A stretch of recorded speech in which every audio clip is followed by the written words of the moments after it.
Nem. O luar do sertão que as canções cantaram se espalha nos telhados e pastos. Tudo parece largo. Deve haver lírios de plástico, rádios ligados, praças vazias em Douradina, Cruzeiro do Oeste, Cafezal do Sul, sob uma luz que erra nas águas dos rios e lagos. Do céu de Maringá caem, vão ao chão, barcos feridos de amarelo, azul, vermelho vivos. Não sei onde fui parar nesta madrugada, quando a falta foi buscar seu rosto. Você alheio. Os barcos foram inúteis, foram ridículos. Peço desculpas à população de Maringá, cidade que sequer conheço. Podia ser uma vila em Goiás, uma aldeia na Rússia, qualquer lugar assim, porque lá talvez começasse um fio do seu cabelo, um fio do seu sorriso. Mas se isso me bastava por hoje, nem por isso.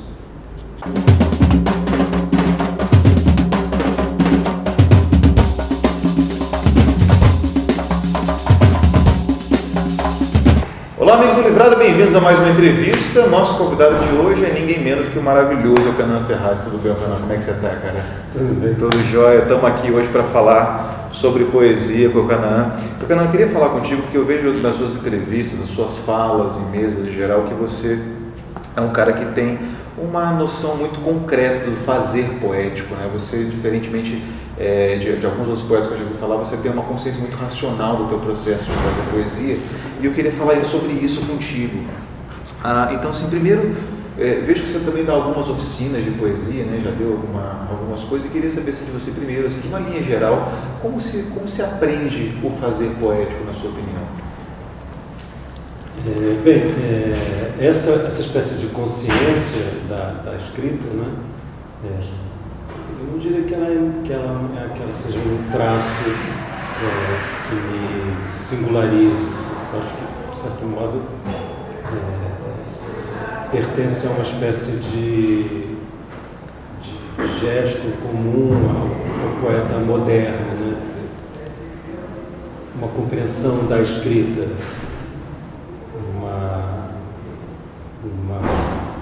ao mesmo tempo uma apreensão intuitiva do poema, mas simultaneamente um desejo de compreensão daquela atividade, daquele modo, daquela linguagem.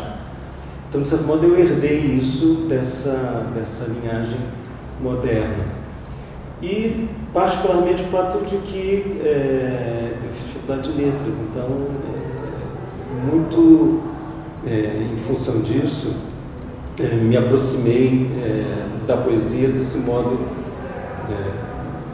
crítico, digamos assim. Então, inevitavelmente, quando escrevo, ou quando falo do que eu escrevo, possivelmente apareça isso que você chamou de uma aproximação racional, ou seja, um desejo de compreensão do fenômeno. Mas eu diria que isso pertence a uma espécie de chamar de linhagem, assim, de poetas que têm uma aproximação da escrita também de modo muito intuitivo e, já que você usou racional, irracional. Eu gosto que a poesia mantenha essa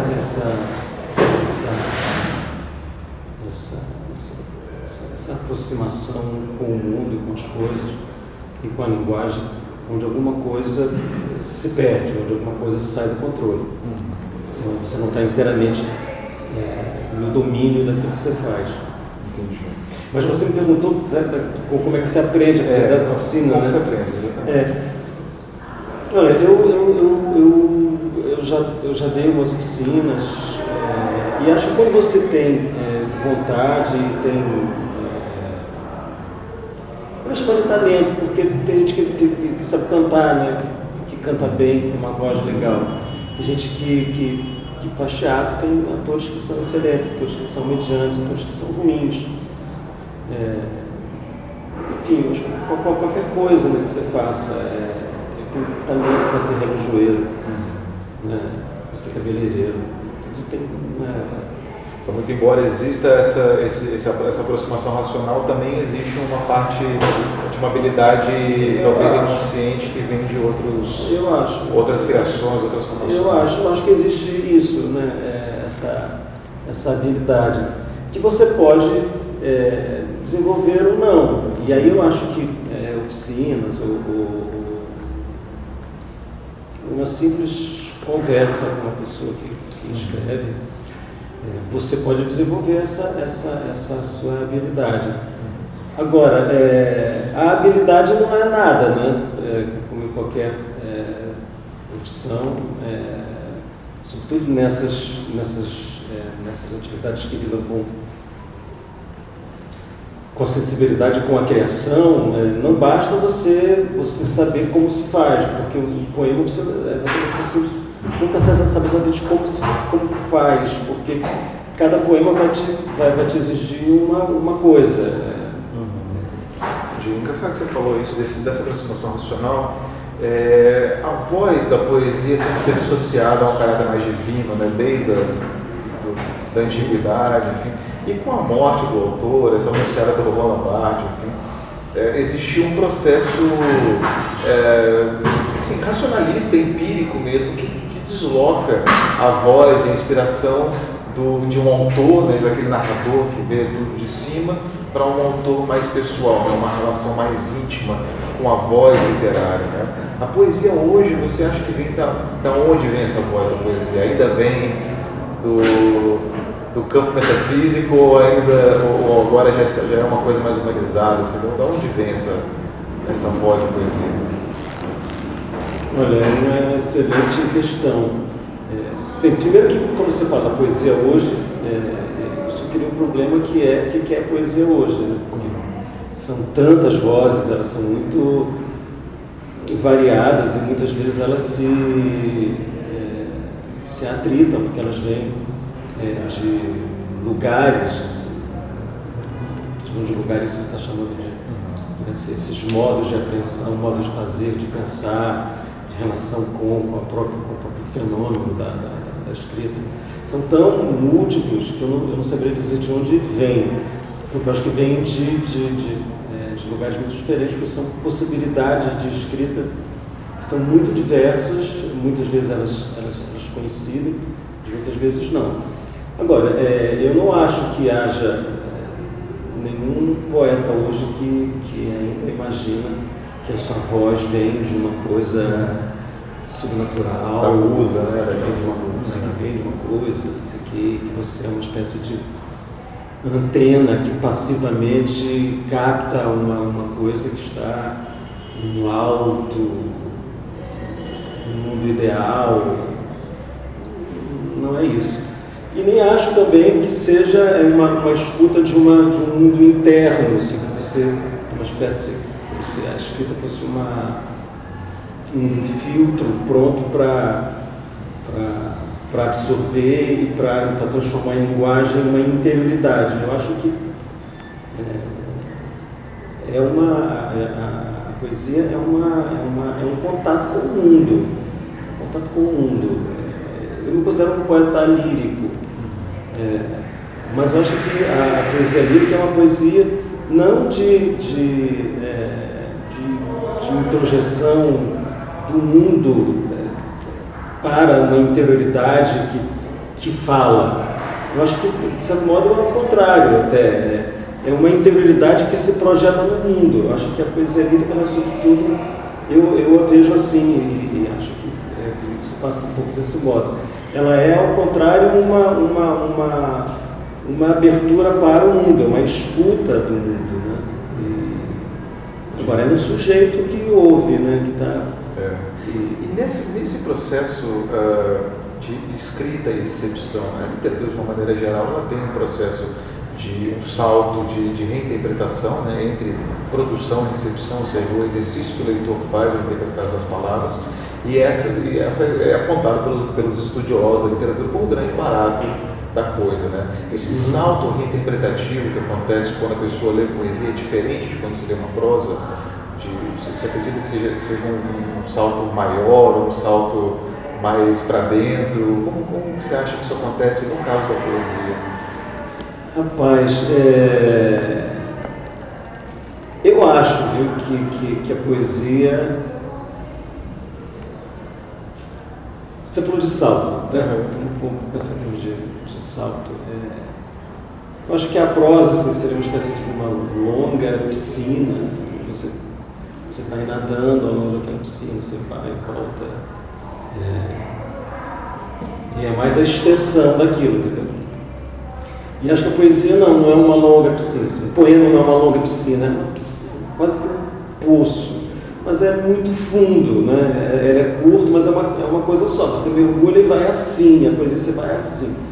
Então acho que a prosa ela tem de bonito, de instigante, de poder, né? O poder dela tá na extensão, né? É onde ela te leva, assim, você vai andando. E a poesia é mais exploração. Eu acho que o poema é uma coisa, entendeu? É profundo. Eu gosto eu gosto mais disso. Estou mais interessado no poço do que na piscina. Você, além de fazer a gente está aqui com o livro Sentimental e com Escuta, né, que acho que são dois dos últimos lançamentos, mas você também trabalhou muito com poesia infantil. E queria que você falasse um pouco sobre isso. Assim, como que é a diferença de escrever poesia para um público infantil? Porque até então é uma coisa até... trabalhar a poesia infantil como poesia é diferente e muito incomum. Até hoje em dia a gente pega alguns trabalhos esporádicos lá do Tretiakov, do seu...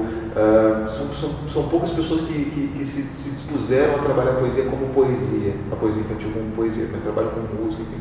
Qual que é a diferença para você no fazer poético para a poesia infantil? Olha, há muitas diferenças e não há nenhuma. Que é difícil até explicar. Onde há diferença, porque eu acho que você tem consciência de estar escrevendo para alguém. Eu estou escrevendo para uma pessoa que pertence a uma faixa etária. Então, o seu leitor ideal é mais recortado. Assim, né? Exatamente. Quando se escreve para ninguém, é quando se escreve para adulto, ou seja, o adulto é um ninguém. O adulto é um ninguém, o adulto é todo mundo. Então você escreve, você não está pensando quem vai ler aquilo. Não existe esse leitor. Pelo menos eu não escrevo pensando em leitor nenhum, eu escrevo para ninguém. O leitor é uma consequência que, na melhor das hipóteses, virá. E a criança não, entendeu? Você tem aquilo no seu horizonte, você está escrevendo para uma criança. E quando eu escrevo para a criança, eu me sinto mais livre.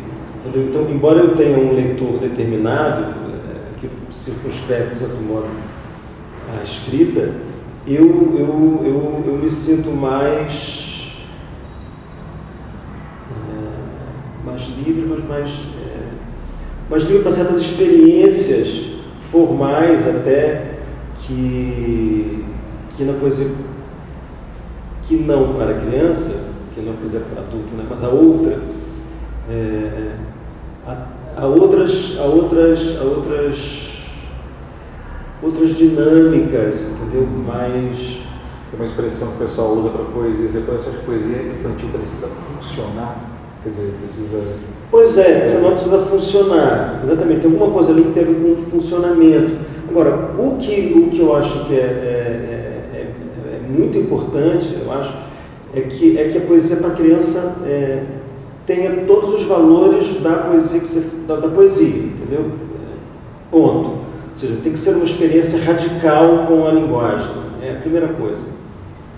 Uma experiência com uma deformação da língua.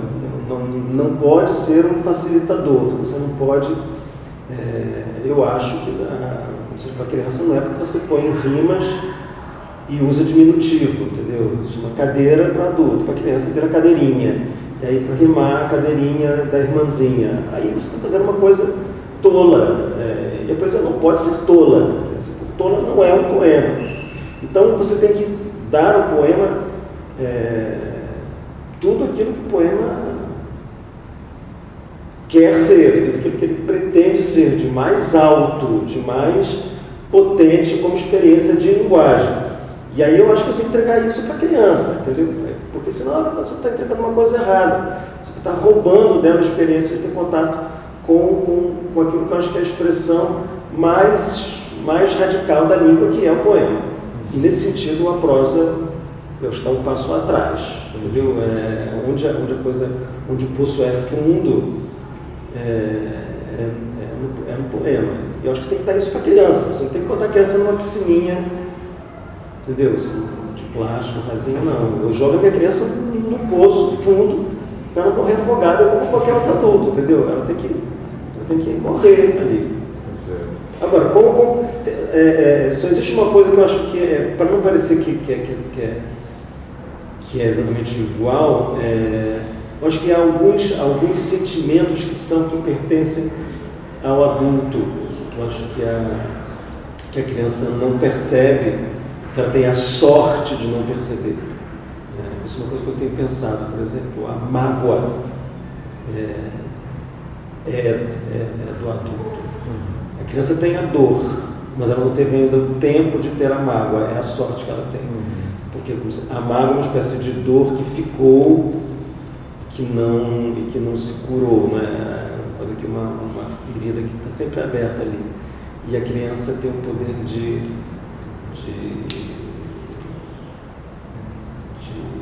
relevar? Ela tem a saúde dela, assim, aquilo que acontece com ela, biologicamente acontece, existencialmente, afetivamente. Ela está mais apta a pagar aquela dor, entendeu? A mágoa, a experiência sexual para a criança é diferente da experiência sexual no adulto, o desejo erótico na criança, a libido é outra. Então,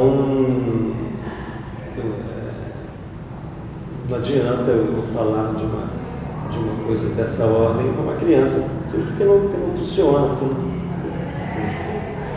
Eu vi vocês falando algumas vezes que muitas das suas poesias, agora falando das suas poesias para ninguém, para outro, né? Que elas partem às vezes de algumas palavras que você guarda no fundo da memória e acha o momento de usar. Eu vi uma vez falando da coisa do regrum, por exemplo, que é uma palavra que você... Debrum, coisa da postura. Pois é. Existem nascentes diferentes dos seus poemas? Assim, os poemas nascem de lugares diferentes? Inteiramente diferentes. E essa coisa da palavra, às vezes, olha, esse negócio de poesia é um negócio difícil para chuchu, porque eu, às vezes, pesquisando uma coisa na internet, ouvindo uma conversa no lobby do hotel, na rua, no metrô, as pessoas dizem coisas tão incríveis. Eu fico assim, mas por que eu não sei escrever isso que essa pessoa está dizendo? Acho que coisa formidável isso. É melhor que qualquer poema que eu já fiz, entendeu? E eu não sei fazer isso. E aquela pessoa contou, que ela estava contando uma história ali, estava, sabe? Então, e às vezes tem um negócio que você pega ali, aquilo te desperta, te leva para um lugar. Então podem ser experiências tão variadas. Eu sempre gostei daquele negócio, meu pai dizia, quando tinha raiva de alguém, dizia, vai pentear macaco. Eu achava, vai pentear macaco, uma coisa tão esplêndida. Eu sempre imaginava uma pessoa penteando o macaco, que trabalho que daria, ficar ali escovando, penteando o macaco. E realmente é uma coisa que você deseja só para as pessoas porque você está com muita raiva, né? Pentear o macaco. Eu adorava essa expressão. E aí um dia isso veio aparecer no poema, entendeu? Um dia eu fiz um poema onde isso é o centro do negócio. O centro do poema nasce daí, dessa expressão, vai pentear macaco. Mas não foi uma coisa que eu planejei, entendeu? Uma coisa que eu ouço desde criança, eu nunca pensei, um dia farei um poema sobre isso. Não era, aconteceu muito espontaneamente, muito naturalmente. E às vezes eu tenho uma coisa sobre a qual eu quero escrever, uma palavra, tipo ou uma cena, um negócio, uma ideia, que fica há anos e não acontece nada. Eu tento, vou, e não acontece. Momentaneamente você pode estar passando na rua, você vê uma cena e aquilo... Os seus poemas nascem do ritmo também? Ou só das ideias? De certo modo é ideia, mas é como se a ideia, ou a cena, ou a palavra, trouxesse já uma sugestão de ritmo que quando eu vou escrever, aí eu diria que é ritmo. Assim. Para mim tudo só vem com o ritmo, no ritmo, pelo ritmo. Se não for o ritmo, não me interessa. Entendeu? Não me interessa dizer coisas, eu não quero dizer coisas para as pessoas, eu quero que as pessoas ouçam coisas, entendeu? Você começou falando de voz, né? É voz, tem que ter uma voz ali. E a voz não é a identidade. Eu, a minha voz, a voz do Canaã, a voz desse poeta, outra coisa, o poeta encontrou a sua voz. Eu não estou interessado nisso, numa unidade. O que eu chamo de voz é a experiência que o leitor deve ter no poema, que é como se estivesse ouvindo, não alguém, mas ouvindo aquele poema. O poema tem uma voz, que ele tem um ritmo, ele tem um batimento, ele tem um andamento, ele acontece no tempo. Então é essa experiência que eu quero que o leitor tenha, porque quando ele lê, quando o leitor lê, a voz passa a ser a voz dele, porque aí, mesmo que mentalmente, não precisa estar lendo em voz alta, o que está fazendo aqui, mesmo que ele nunca ouça a voz dele soando no poema que ele está lendo, mas mesmo mentalmente você lê com a sua voz, sempre assim, isso é inevitável. Então quando você lê com a sua voz, mas a sua voz está lendo uma coisa que é a voz do poema, que guarda, por sua vez, a voz do autor que escreveu. Então é um concerto de falas, e tudo é memória do corpo, né? A voz vem daqui, né? Vem daqui, vem do seu estômago, tudo isso aqui, né? A voz é uma coisa muito completa. E quando você fala, você está ouvindo, você está sentindo. Tudo isso está acontecendo no poema. Eu acho uma experiência muito completa, muito radical. Eu acho... Para terminar, então, Canaã, sobre essa coisa da voz, da interpretação, enfim, um espectro diametral que tem ficção de um lado e não ficção do outro, aonde a poesia está nesse raio ou está fora desse raio? Como você vê? Ficção e não ficção? Eu acho que o poema está totalmente fora desse negócio. O poema não está... Na tridimensionalidade da experiência literária. Porque ali tudo é ficcional, mas não é assim, que o sujeito, sei lá, tem uma história na vida dele, não sei o quê, que ele se separou, aí foi procurar um pai numa cidade no interior, ele não chegou lá, entendeu? Uma história assim, e aí ele ficcionaliza, o poema não é nem isso, o poema não tem, o poema assim, é o pai, entendeu? Pode até ter uma historinha, o poema pode ter uma narrativa, não é aquilo que está interessando. Eu não estou interessado em contar historinha nenhuma para o meu leitor. Ainda que tenha ali uma narrativa, não é a historinha, é o ritmo, é uma experiência total com alguma coisa que acontece ali, naquele tempo e espaço. Não é uma... Você acha que os objetos da poesia, assim, as cenas, os personagens, enfim, as coisas da poesia, elas são mais numênicas, no sentido de que você não... ela trabalha com tipos ideais, com uma coisa acima do nível do concreto? Não, é curioso, porque é tudo concreto na minha poesia, então é tudo concretíssimo. Eu só falo desse negócio aqui, entendeu? Só me interessa essa mesa, essas coisas aqui, você...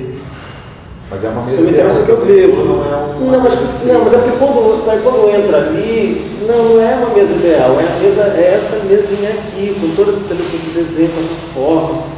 Para mim interessa isso. É que quando entra no poema, ela é a mesa do poema, ela não é mais essa mesa. Quando ela entra no poema, o poema suga, entendeu? O negócio do poço. Depois você joga naquele poço ali, tudo começa, entendeu? Tudo entra numa outra relação, que não é mais essa horizontal do mundo, né? Da horizontalidade, do horizonte, né? Quando você, sujeito humano, se põe ereto, né? No plano horizontal do horizonte, a partir daí você se reconhece como humano. O poema está jogando tudo no poço. Essa cidade do poço surgiu agora na conversa com você, da sua pergunta. Está servindo aqui. Entendeu? Tudo está numa verticalidade onde tudo se confunde. Então, tudo é tão ficcional que o próprio termo ficcional não cabe para o poema, porque não existe não ser ficcional. E o termo não é ficcional porque não é real, porque tudo é real. É que tudo é tão real que deixa de ser real. Parece que eu estou inventando uma coisa, só para confundir um negócio, e não é porque é uma experiência nova, entendeu? É essa mesa, não é nada ideal, é essa mesa, é você, entendeu? Mas se eu descrever esse nosso encontro hoje aqui agora, entendeu? Num poema, já não é, entendeu? Já é você no poço, entendeu? Já é você nessa vertigem, já é, entendeu? Que ritmo eu vou dar quando eu disser que encontrei com você aqui, entendeu? Como é que isso vai soar? O que isso vai fazer brilhar? O que isso traz de novidade para fazer com que o meu leitor se modifique, porque ele veja o mundo de outra maneira, que ele tenha uma percepção erótica do mundo, né? É isso, como é que o poema quer despertar desejo.